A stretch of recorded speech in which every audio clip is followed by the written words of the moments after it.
నా కోసం ఏర్చారో కూడా అర్థం కాని సిచ్యువేషన్లో ఉన్నాను. ఫస్ట్ టైం మైక్ మన దాకా రావడం అంటే ఆల్మోస్ట్ తిరుపతి వెంకటేశ్వర స్వామిని చూసినంత ఆనందంగా ఉంది నాకు. సీరియస్, నేను జబర్దస్త్ స్టేజ్ మీదకి రావడానికి కూడా చాలా తక్కువ టైం పట్టింది, కానీ ఈరోజు ఈ స్టేజ్ మీదకి రావడానికి నిజంగా చాలా ఎక్కువ టైం పట్టింది. ఒక టైంలో ఇలా అందరూ మాట్లాడుకుంటూ పోతే ఆగస్టు 9th వచ్చేస్తుందేమో అని సందేహం కూడా వచ్చింది,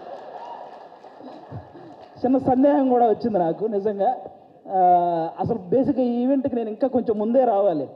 దారిలోనే ఈ ఈవెంట్ చూసుకుంటూ వస్తున్నా, ఈలోపు వాడెవడో సుమగారికి లవ్ యూ చెప్పాడు. మాదాపూర్ వెళ్ళాల్సిన వాడిని అటు మణికొండ వెళ్ళి తిరిగి మళ్ళీ రివర్స్ అయ్యి వచ్చాడు. ఎందుకంటే రాజీవ్ కనకాల గారే ధైర్యం చేయరు సుమగారికి చెప్పడానికి, అలాంటిది అతను ధైర్యం చేశాడు. అది సీరియస్గా సాహసం అనే చెప్పాలి అది. ఓకే, ఈ సినిమా నువ్వా వద్దు చాలు మళ్ళీ చెప్తావేంటి? ఓకే, ఈ సినిమాలో నేను చేయలేదు. ఈరోజు ఈ ఫంక్షన్కి రావడానికి ఒకే ఒక్క రీజన్, మా నాగబాబు గారి అమ్మాయి ప్రొడ్యూస్ చేసింది కాబట్టి ఈరోజు ఇక్కడికి రావడం జరిగిందంతే. అంటే ఆయన తన తమ్ముడు కళ్యాణ్ గారి గురించి తప్ప తన గురించి ఏమాత్రం ఆలోచించుకోకుండా నిస్వార్థంగా పనిచేసి తన తమ్ముడు సక్సెస్లో ఆయన కూడా భాగమైన మా నాగబాబు గారు అమ్మాయి ప్రొడ్యూసర్గా చేశారు కాబట్టి ఈరోజు ఇక్కడికి రావడం జరిగింది. అంటే మెగా ఫ్యామిలీ అనగానే వాళ్ళని చూస్తే చాలు అనే ఫీల్ ఉన్న మాలాంటి చిన్న చిన్న ఆర్టిస్టులకి నాగబాబు గారు మా అమ్మలందరినీ దగ్గర కూర్చోబెట్టుకొని ఆయన చేతులతో అన్నం కలిపి తినిపించిన రోజులు ఉన్నాయి. అలాంటి మా నాగబాబు గారు అమ్మాయి ప్రొడ్యూసర్గా చేసింది కాబట్టి ఈరోజు ఇక్కడికి రావడం జరిగింది. వాళ్ళ అన్నదమ్ముల గురించి ఎవరైనా తప్పుగా మాట్లాడితే ఆయన అడ్డుగా నిలబడి నన్నేమైనా అనండి కానీ నా అన్నదమ్ముల జోలికి మాత్రం రావద్దని ఒక గోడలాగా నిలబడి ఎప్పుడు వాళ్ళని కాపాడుకుంటూ వస్తున్న మా నాగబాబు గారు అమ్మాయి ప్రొడ్యూసర్గా చేసింది కాబట్టి ఈరోజు ఇక్కడికి రావడం జరిగింది. అంటే ఎప్పుడు అన్నయ్య మంచితనం, తమ్ముడు మంచితనం ఇవే మాట్లాడుకుంటూ ఉంటాం, కానీ వాళ్ళని మాకు ఇంత దగ్గరగా చేసిన మా నాగబాబు గారి మంచితనం కూడా మీ అందరికీ తెలియాలి, అందుకే ఈరోజు ఇది చెప్తున్నాను అనమాట. ఇంకా మీ అందరికీ తెలుసు, నిహారిక గారు ఇప్పుడు కాదు ఒక 10 years బ్యాక్ మీకు ఒక స్కిట్ చేశారు, డి వర్సెస్ జబర్దస్త్ అని. అందులో నాగబాబు గారి క్యారెక్టర్ చేశారు నిహారిక గారు.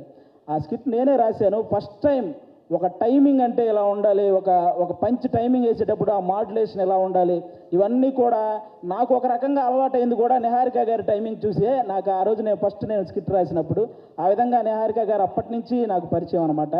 అంటే నిహారిక గారు వాళ్ళ పెదనాన్నగారి లాగే కొత్త టాలెంట్ని ఎంకరేజ్ చేసే గుణం ఉంది, వాళ్ళ బాబాయ్ గారి లాగే అనుకున్నది సాధించే గుణం ఉంది, అలాగే వాళ్ళ నాన్నగారి లాగే ఎంత కష్టం వచ్చినా సరే నవ్వుతూ ముందుకెళ్ళే గుణం ఉంది. ఈ మూడు కలిపి ఉంది కాబట్టి ఈరోజు ఇలాంటి సినిమా తీయగలిగింది. అంటే ఇంకో విషయం, వాళ్ళ బాబాయ్ గారి లాగే ట్రెండ్ ఫాలో అయ్యే టైప్ కాదు, ట్రెండ్ సెట్ చేసే టైప్. అందుకే 11 మంది హీరోలను పెట్టి ఒక సినిమా అంటే ఖచ్చితంగా ట్రెండ్ సెట్ చేసినట్టే, అవునా? 11 మంది హీరోలు అంటే ఇప్పుడు రీసెంట్గా మన 11 మంది క్రికెటర్లు మన దేశానికి వరల్డ్ కప్ తెచ్చినట్టు ఈ 11 మంది హీరోలు మా నిహారిక గారికి మంచి విజయాన్ని అందించాలని మనస్ఫూర్తిగా కోరుకుంటున్నాను. మనకు 11 అంటే చాలా గుర్తొస్తాయి, కానీ ఈ సినిమా తర్వాత 11 అంటే ఈ 11 మందే గుర్తొస్తారు. అదైతే నేను నమ్ముతున్నాను. కాబట్టి అంటే ప్రతి ఊర్లో ఒక కమిటీ ఉంటుంది, ఆ కమిటీలో కుర్రాళ్ళు ఉంటారు. బేసిక్గా సమస్యను క్రియేట్ చేసేది వాళ్ళే, సమస్యను సాల్వ్ చేసేది వాళ్ళే, అలాంటి కుర్రాళ్ళు అనమాట. అలా ప్రతి ఊర్లో ఉంటారు కాబట్టి ఈ కమిటీ కుర్రాళ్ళంతా మీరంతా ఒక్కసారి మీ ఊరోళ్ళందరికీ కూడా ఈ కమిటీ కుర్రాళ్ళు సినిమా చూపించాలని మనస్ఫూర్తిగా కోరుకుంటున్నాను. ఎందుకంటే ట్రైలర్ చూస్తే అర్థమవుతుంది, మీరందరూ ఈ సినిమా చూసినప్పుడు మేము కూడా ఇలా చేసేవాళ్ళం కదా అని గుర్తు చేసే క్యారెక్టర్లు ఉన్నాయి, మేము ఇలా ఎందుకు చేసాం అని ఆలోచింపజేసే క్యారెక్టర్లు ఉన్నాయి, ఇక నుంచి ఇలా చేద్దాం అని అనుసరించే క్యారెక్టర్లు కూడా ఉన్నాయి అనిపిస్తుంది ఈ సినిమాలో. కాబట్టి మీరందరూ కూడా ఈ కమిటీ కుర్రాళ్ళ సినిమా, మీ ఊర్లో ఉన్న కమిటీ కుర్రాళ్ళందరూ ప్రతి ఊరు వాళ్ళని తీసుకెళ్ళి ఈ సినిమా చూడాలని మనస్ఫూర్తిగా కోరుకుంటున్నాను. అలాగే ఈరోజు ఇక్కడికి ఈ సినిమాని ఆశీర్వదించడానికి వచ్చిన మన ముగ్గురు గెస్ట్ల హీరోలు, అంటే వాళ్ళు కథ నేను సెలెక్ట్ చేసుకోవటం కాదు, కథ నన్ను సెలెక్ట్ చేసుకోవాలి అని ఫీల్ అయ్యే ముగ్గురు గెస్టులు ఇక్కడ ఉన్నారు మనకి. వాళ్ళ ముగ్గురు వైవిధ్యమైన సినిమాలు చేస్తూ వస్తున్నారు. ఇక్కడ అడవిశేష్ గారు అయితే మామూలుగా ఎవరైనా సీట్లో కూర్చొని చూసే సినిమాలు, ఈయన సీట్ ఎడ్జ్లో కూర్చొని చూసే సినిమాలు చేస్తుంటాడు. అంటే మొత్తం అన్ని ట్విస్టులు ఉంటాయి ఆయన ఏ సినిమా చేసినా. ఆయన ఇండస్ట్రీకి వచ్చినప్పుడు కొత్తలో ఆయన నేర్చుకుంది ఏంటంటే నా బాడీ లాంగ్వేజ్ ఎలాంటి సినిమాలు చేయకూడదో తెలుసుకున్నాడు ఫస్ట్ ఆయన. ఆ తర్వాత ఆయన చేసిన సినిమాలన్నీ ఎలాంటి ట్రెండ్ సృష్టించాయో మీ అందరికీ తెలుసు. అక్షాణం కానీ, గూఢాచారి, ఎవరు, మేజర్, ఇలా చెప్పుకుంటూ పోతే అన్ని అంటే ఆయన సినిమాలకు ఒక సపరేట్ ఫ్యాన్ బేస్ ఉంది.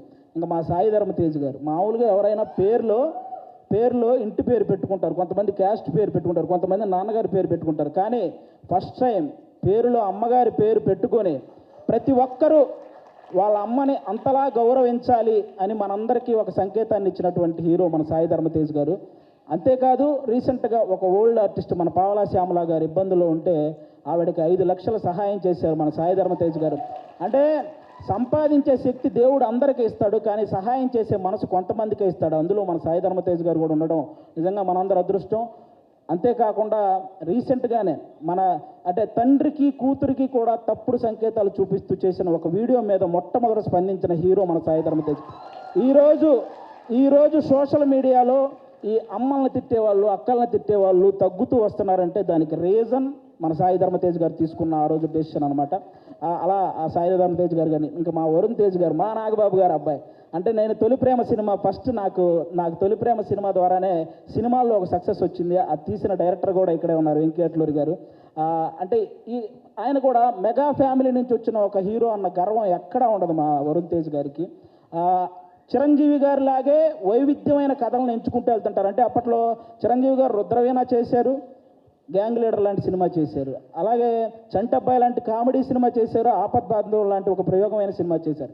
అలాగే మా వరుణ్ తేజ్ గారు కూడా తొలి ప్రేమ లాంటి లవర్ బాయ్ క్యారెక్టర్ చేశారు, ఫిదా లాంటి పక్కింటబ్బాయి లాంటి క్యారెక్టర్ చేశారు, అంతరిక్షం లాంటి ప్రయోగం చేశారు, గద్దలకొండ గణేష్ లాంటి మాసు చేశారు, F2 లాంటి ఫన్. అంటే ఒక డైరెక్టర్కి ఛాలెంజ్, నేను ఏదైనా చేయగలను, మీరు ఎలాంటి సబ్జెక్ట్తో వచ్చినా చేయగలను అనే హీరోగా మా వరుణ్ తేజ్ గారు తయారవుతున్నారు. కాబట్టి ఇలాంటి గెస్టులు ఈరోజు మన దగ్గరికి రావడం నిజంగా మీ సినిమాకి, అలాగే ముఖ్యంగా ఇక్కడ ఈరోజు ఎవరైతే కుర్రాళ్ళు ఉన్నారో మొత్తం, నేను బేసిక్గా ఇక్కడ ఎవరో కొత్త కుర్రాళ్ళు అన్నారు, కానీ వాళ్ళు స్టేజ్ మీద మాట్లాడింది, ట్రైలర్లో చేసింది చూస్తే ఈ ముందున్న వాళ్ళందరూ కొత్త కుర్రాళ్ళు అనిపించింది నాకు. అలా మాట్లాడుతున్నారనమాట. కానీ అస్సలు సినిమా ఎక్స్పీరియన్స్ లేని ఈ టాలెంటెడ్ కుర్రాళ్ళకి సినిమా మాత్రమే ఎక్స్పీరియన్స్ ఉన్న సాయి కుమార్ గారితో కలిసి చేయటం మీ అందరూ అదృష్టం నిజంగా. కాబట్టి మీ అందరికీ once again all the best.